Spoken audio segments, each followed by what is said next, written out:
Bağ payımız. Sözleri Atamurat Atabayev'inki.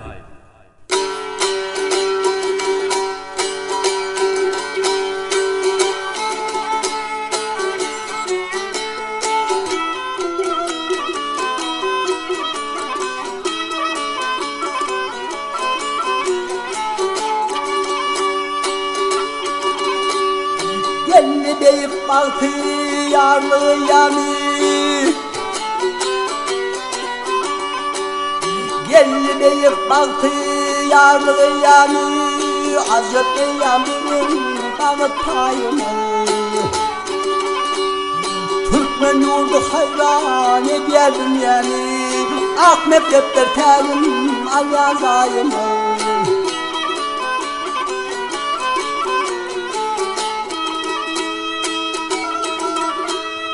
Akıllarımın hatta eder saydım,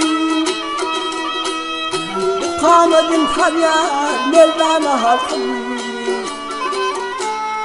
Bugün yurdum salyar elime yakın, baydamı da yılımı ayımı.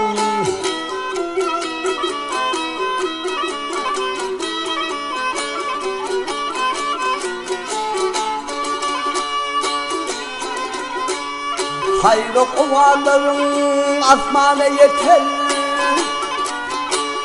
yaşlanır bakşı dilleri şeker. Güllü yarı gönül yurdu affeder, coşa coşa ayrıyım bilen tanrı.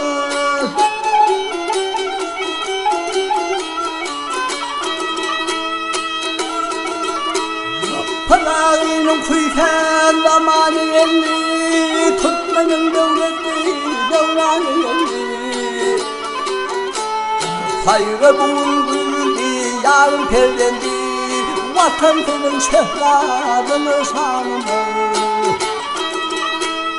Hayrı bulguldu yarın perdendi, vatan senin şehladını şanını.